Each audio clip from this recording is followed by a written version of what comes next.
최고의 영화제가 개최되는 도시 부산에서 처음 열리는 인공지능 영화제의 첫 컨퍼런스에 발제자로 이렇게 참여를 하게 돼서 아침에 굉장히 설레는 마음으로 KTX 타고 내려왔어요. 네. 그 준비하시는 동안에 계속 말씀드릴게요. 저희 MBC CNI는 그러니까 전통적으로 방송 기반의 콘텐츠를 기획 개발하고 유통 그리고 배급하는 회사이고요.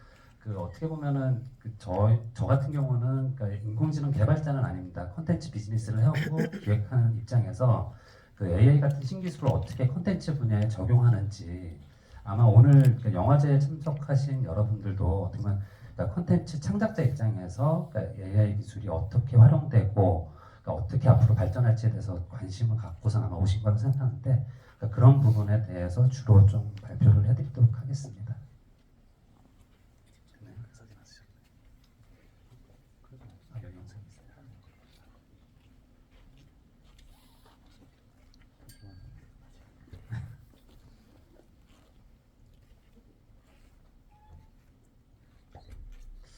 시간이 짧은데 제가 그럼 프로필 제 간단하게 소개 먼저 좀 하고서 시간을 좀 벌어보도록 할게요. 일단 저기 MBC CNI 스마트 미디어 팀에서 하고 있는 부분은 일단 기존의 방송사의 계열사입니다. Amazing. 영화 산업과 마찬가지로 방송도 굉장히 많이 글로벌 OTT의 영향으로 굉장히 위축되고 있는 사안에서 돌파구를 좀 마련한다는 측면에서 비방송용 콘텐츠를 기획 개발하는 업무를 담당하고 있고요. 처음 시작했던 계기는 2018년도에 VR, AR, 그리고 XR, 메타버스를 이어서 2022년도에 이제 준비됐으니까 바로 시작하겠습니다.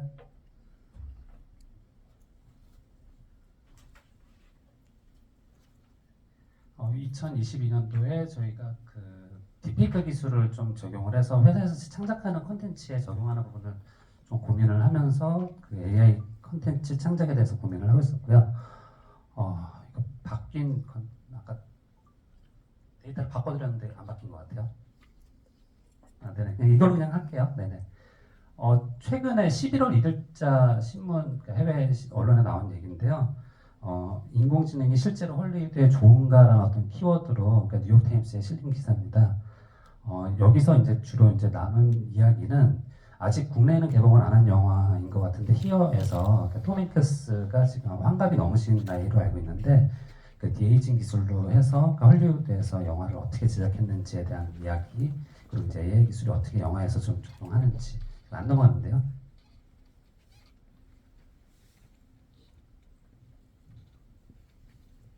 죄송합니다. 준비가 좀 미흡해서 예.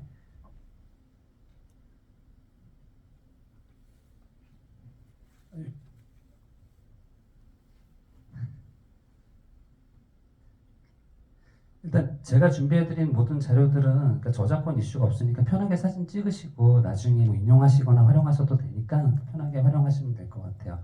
그리고 여기서 이제 사용된 포스터 같은 경우는 공적 사용, 저작권 공적 사용 부분에 해당되고 영상 같은 경우는 공유하는데 좀 제한이 있어서 QR 코드로 별도로 링크를 보내드렸으니까 나중에 컨퍼런스 끝나고 나서도 아마 좀 보실 수 있을 것 같습니다. 됐나요?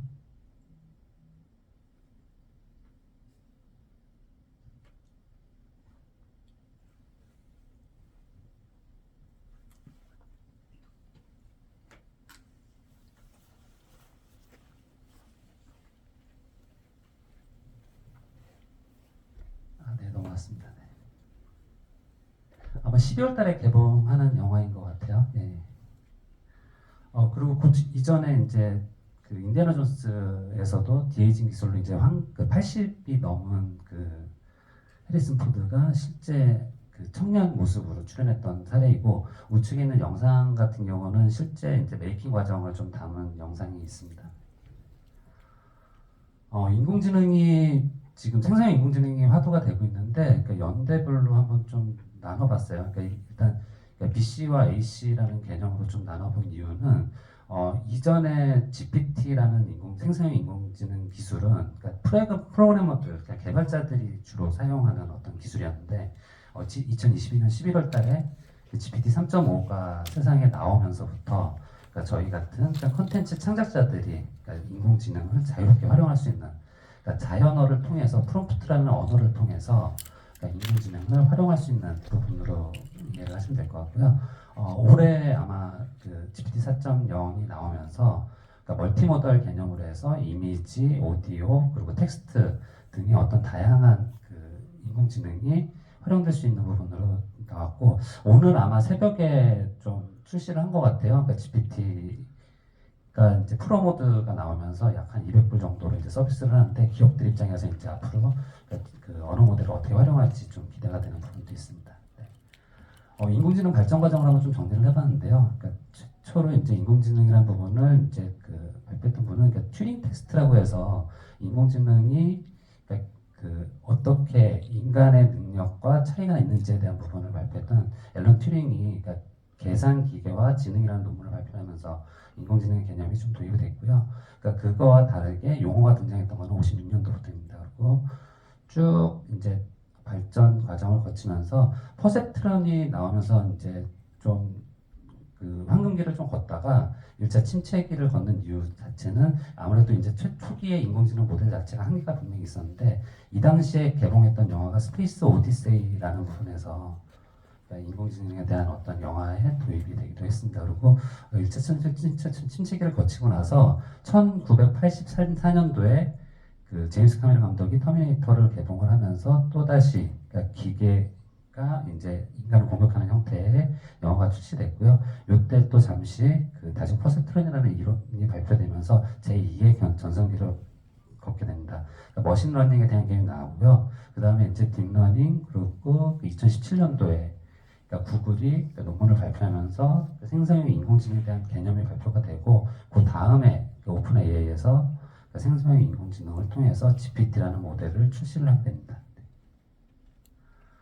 GPT 3.5가 나오면서 헐리우드에서 큰 이슈가 있었어요. 그러니까 실제로 작가협회나 배우협회에서 스트라이크를 하면서 140일 이상의 그러니까 큰 스트라이크 기간을 가졌었는데요.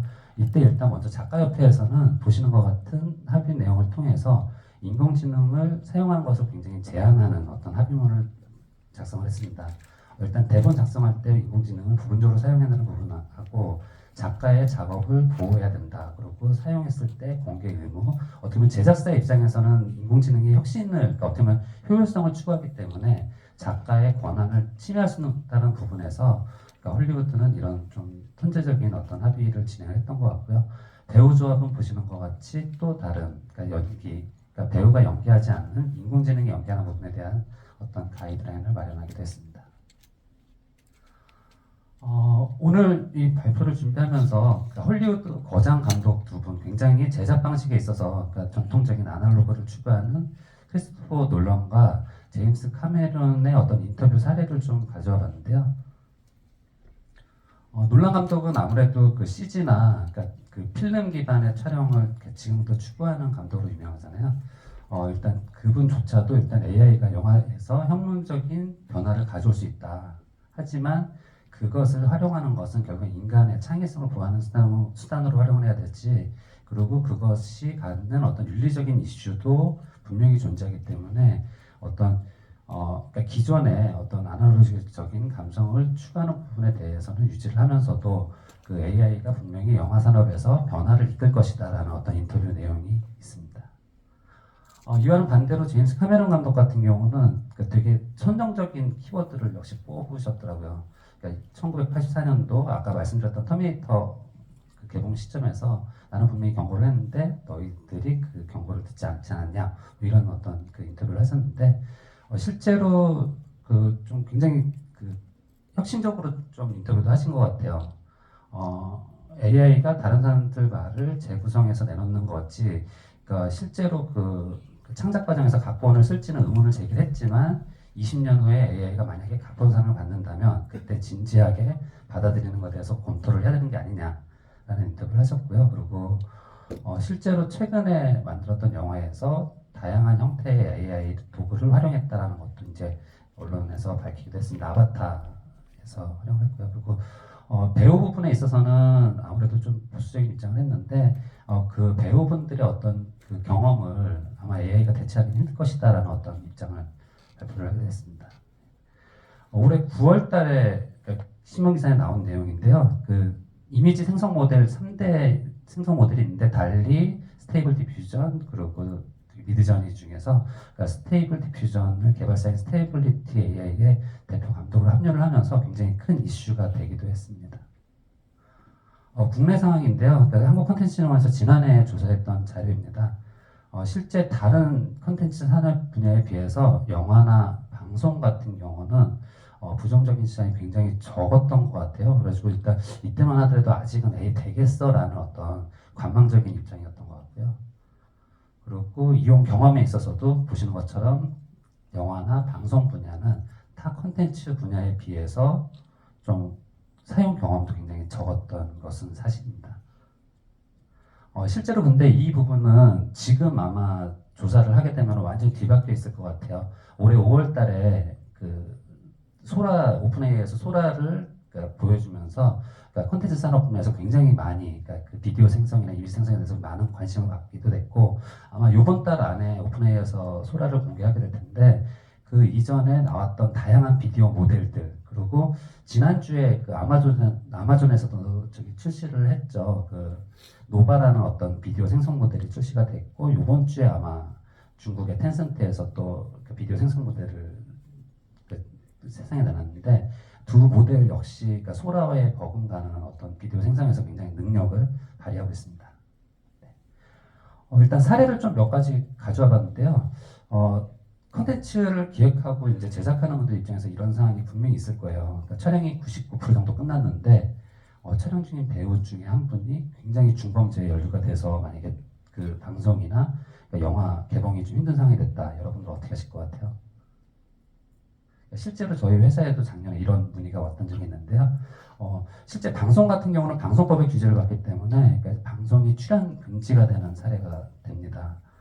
이런 부분에 있어서 실제로 활용될 수 있는 AI 기술은 그러니까 딥페이크 기술이라는 거로 대체가 가능해요. 앞에 발표하셨던 대표님께서도 그러니까 보이스 딥페이크 부분을 말씀하셨는데 그러니까 왼쪽에 있는 그 배우는 그러니까 여행 작가이신데 오른쪽에 가상으로 3D 스캐닝을 해서 캡처를 해서 만들어 놓은 디지털 휴먼 세아라는 인물로 교체를 한 사례입니다. 저희가 이게 그러니까 이런 사례가 있었던 게 재작년 정도 됐었는데 이때만 하더라도 국내에 되게 유명한 VFX 회사에 이런 딥페이크를 한 편의 영화를 바꾸는데 얼마 정도 비용이 발생하는지 조사를 해봤었는데요. 한 1억 5천 정도 그리고 그때만 하더라도 모델 자체가 없어서 그러니까 특정 업체들한테 의뢰를 했어야 되는데 현재 만약에 그러니까 감독님들이나 크리에이터분들이 만약에 하신다면 개인이 GPU가 좋은 PC에서 혼자서도 이런 기술을 구현을 할 수 있습니다. 근데 다만 딥페이크 자체가 갖고 있는 네거티브적인 부분도 있기 때문에 이런 부분을 기술적으로 활용하실 때는 윤리적인 부분을 고려를 해서 활용하셔야 되는 점은 꼭 유의하시기 바랍니다. 두 번째 사례인데요. 실제로 아마 제작 지원을 받는 어떤 그 콘텐츠 제작에 있어서 이런 부분도 굉장히 많을 것 같아요. 촬영 다 마치고 나서 실제로 이제 막 그 프로모션을 해야 되는 시점인데 경쟁사 제품이 거기에 의상에 있었다. 예를 들어서 이런 사안인 거죠. 그 뮤지컬 영화를 찍었는데 실제로 배우가 그러니까 의상을 입고 나왔는데 특정 브랜드가 나왔어요. 근데 이게 제작 투자를 했던 회사와 맞지 않는 의상이었다. 이럴 때는 인페인팅 기술이라는 기술을 써서 보시는 것처럼 교체가 가능합니다. 그리고 실제 이 인페인팅 기술은 이것과 반대되는 개념인데요. 그러니까 요거는 이제 아웃페인팅이라는 부분인데 예를 들어서 촬영을 했는데 우측에 있는 부분이 마음에 안 들어요. 근데 이거를 교체를 해야 되는데 그럼 다시 찍을 것이냐라는 부분에 있어서 그 AI가 그냥 아웃페인팅 기술을 쓴다면 요거는 이미지를 그냥 샘플만 만들었던 건데 보시는 것처럼 그 어떤 그 이미지나 씬에 대해서 교체가 가능한 부분이 있습니다. 그리고 최근에 이제 구작 영화나 구작 드라마들이 굉장히 많이 활용되고 있는 사례인데요. 과거에 제작했던 영화나 드라마가 저화질인데 해외에 판매하려고 하다 보니까 4K 그레이드의 어떤 고화질을 요구할 경우에 어떻게 해야 되느냐. 실제로 그냥 강제로 하는 업스케일링 기술이 있었는데 최근에는 그러니까 딥러닝을 통해서 보시는 것처럼 굉장히 고화질의 업스케일링이 가능합니다. 네. 그리고 앞에 말씀드렸던 인페인팅의 사례 중에 또 하나 있는데 드라마 같은 경우는 그 제작했던 클린본의 데이터를 보관을 안 해요. 그러니까 드라마를 제작할 때 그 제작이 끝나고 나서 방송이 끝나고 나면은 그 방송이 나간 마스터본을 보관하는데 그랬을 때 해외에 판매를 하거나 유통을 했었을 때 항상 따라붙는 문제가 있습니다. 광고나 그 장면에 활용했던 컷 중에 예를 들어서 그 종교적인 문제로 해외에 수출을 하는데 수출이 금지된 국가가 있을 수 있잖아요. 그러니까 그런 경우에 앞서 말씀드렸던 인페인팅 기술을 통해서 광고를 지운다거나 아니면 수리나 특정 어떤 저작권 이슈가 되는 부분들을 삭제를 하는 부분도 가능합니다. 저희가 지난해부터 계속 이제 고민을 하고 있는 부분입니다. 프로덕션 과정에 있어서 과연 AI, 생성형 인공지능이 어디까지 적용이 가능할지에 대한 부분인데 보시는 것은 전통적인 프로덕션 단계예요. 그러니까 프리 단계에서는 아이디어와 어떤 대본 트리트먼트를 통해서 계획 구상해서 그러니까 촬영을 거치면서 프로덕션하고 후반 편집을 통해서 편성과 배급을 하게 되는 과정인데요. 실제로 생성형 인공지능으로 100% AI를 창작했을 때 보시는 것 같은 과정으로 그 제작 과정을 좀 간소화할 수 있습니다. 일단 아이디어 단계에서는 그러니까 언어 모델을 활용해서 이제 다양한 어떤 사례들을 좀 벤치마킹 할 수도 있고요. 그리고 프로덕션 과정에 있어서 콘티, 프리비즈, 그리고 이미지 생성과 비디오 생성을 통해서 촬영을 대체할 수도 있고요. 그리고 오디오도 마찬가지로 나레이션뿐만 아니라 음악까지도 인공지능을 활용할 수 있습니다. 그리고 자막 생성, 그리고 효과는 마찬가지로 지금 다양한 인공지능 서비스들이 지금 나오고 있습니다. 요거를 좀 다시 한번 좀 구체적으로 정리를 해본 내용이고요. 실제로 현장에서 굉장히 많이 쓰고 있는 AI 도구들입니다. 아무래도 언어 모델에 있어서는 챗GPT가 가장 먼저 나오기도 했지만 저희가 회사에서 좀 고민을 하고 이제 R&D를 하면서 많은 창작자들과 소통을 했었을 때는 시나리오 창작 부분에 있어서는 클로드가 더 낫다라는 의견들이 좀 많으시더라고요. 그래서 이걸 좀 메모를 하셔도 좋을 것 같고요. 그리고 콘티 작업에 있어서는 카탈리스트나 뭐 이런 다양한 툴들이 있고 이미지 생성은 앞서 말씀드린 대로 미드저니, 스테이블 디퓨전 그리고 달리가 있는데 계속 새로운 모델들이 나오고 있습니다. 플럭스 같은 경우도 최근에 나와서 리얼한 어떤 이미지 생성할 때 굉장히 다양하게 활용되고 있고 어도브 파이어플라이 같은 경우는 아까 말씀드렸던 인페인팅 기술에 있어서 굉장히 효과적인 부분이 있고 구글의 이미진 3나 그러니까 지금 대기업분들도 지금 이미지 생성에도 굉장히 많이 뛰어들고 있기 때문에 이러한 이미지 생성 모델은 더욱더 발전할 것으로 보입니다. 그리고 현재 비디오 생성 모델에 있어서는 그러니까 3개 또는 4개를 좀 들 수 있는데 런웨이, 젠3라고 하죠. 예, 그리고 클링 AI, 그리고 미니맥스, 루마가 있었는데 지난주 요번주를 거치면서 그 텐센트나 이제 그 아마존까지도 이 판에 뛰어들고 지금 아마 R&D 단계이긴 한데 메타에서도 그러니까 메타버스 기반의 3D 뎁스가 표현되는 그러니까 비디오 생성 모델을 준비를 하고 있는 거로 파악은 되고 있습니다. 그리고 프로덕션 전반에 있어서도 이거는 뭐 그 생성형 인공지능이 잘할 수 있는 부분이기 때문에 이런 부분은 좀 생략하고요. 포스트 단계에 있어서도 그 전통적으로 프리미어나 파이널컷 프로 같은 거를 많이 사용했었는데 캡컷이 새로운 편집 강자로 지금 나오고 있고요. 그리고 앞서 말씀드린 업스케일링 기술에 있어서는 토파즈 랩스나 기가픽셀, 업스케일 같은 서비스가 활용되고 있고요. 나레이션이나 효과 부분에 있어서 11랩스 그리고 그 음악 생성에서는 수노와 유디오가 있는데 음악 같은 경우는 아직도 미국에서 아직 저작권 소송 중에 있어서 이 부분이 어떻게 활용될지는 조금 더 미국의 어떤 소송 사항들을 좀 봐야 될 것 같습니다.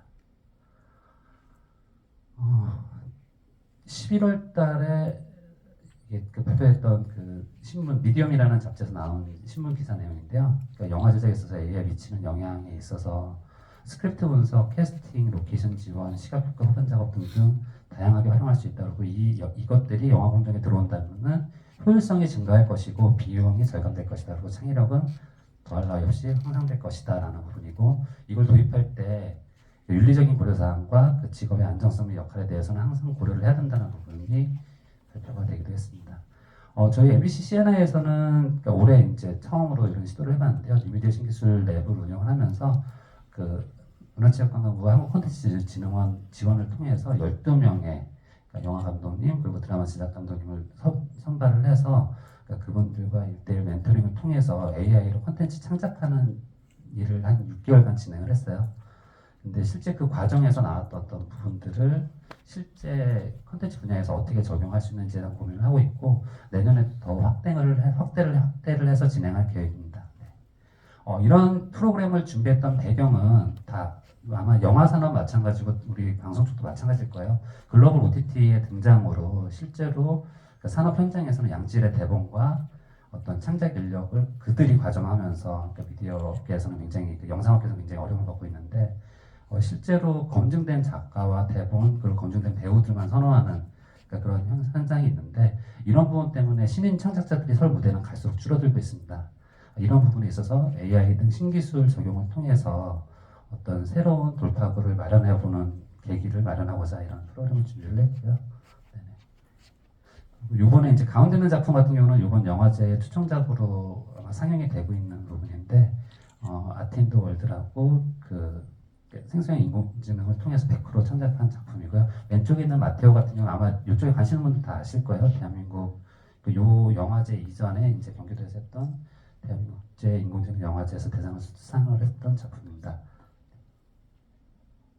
이게 사실은 제가 중간에 데이터를 한번 바꿨는데 바뀌지가 않아가지고 좀 그 발표하면서 좀 미숙했던 부분이 있고요. 요거는 지금 저희가 그 앞서 말씀드린 프로그램 이외에 또 다른 멘토링을 했던 프로그램입니다. 그 과학기술정보통신부에서 진행했던 프로그램이고요. 디지털 미디어 제작에서 생성형 인공지능을 어떻게 활용하는지에 대한 그 프로그램을 8월부터 얼마 전에 이제 그 성과 발표까지 끝난 상황입니다. 저희가 산업 현장에서 봤을 때는 그러니까 생성형 인공지능이 분명히 효율적인 측면에서 콘텐츠 분야에서 굉장히 다양하게 활용될 것이다라는 거는 뭐 틀림없고요. 근데 다만 이거를 하기 위해서는 수용성이 굉장히 중요하다고 생각이 돼요. 그러니까 그러기 위해서는 일단 이것을 봐주는 그러니까 소비자나 어떤 그 관객들 굉장히 늘어야 되겠지만 창작 생태계가 더 먼저 선행돼야 된다는 부분에 있어서 저희는 AI 창작자들과 호흡하는 프로그램을 계속 준비를 할 예정이에요. 그리고 보시는 링크는 저희가 그런 취지에서 이거는 뭐 회사의 어떤 수익 사업을 떠나서 어떤 공적인 부분에서 여러분들 AI 신인 창작자들에게 새로운 멘토링 기회를 제공하기 위해서 커뮤니티를 운영하고 있으니까 여기에 들어오셔서 또 여러분들이 갖고 있는 고민 다른 창작자들과 나눌 수 있도록 그런 계기를 마련했으면 좋겠습니다. 네. 앞에 좀 그 데이터 준비가 좀 미흡해서 좀 저기 부족했던 부분은 좀 양해 바라고요. 이따가 좀 제가 말씀 다 못 드린 거는 그러니까 따로 이제 다른 여사님들과 발표를 하면서 또 다시 한번 말씀 나누도록 하겠습니다. 네, 이상 발표 마치겠습니다.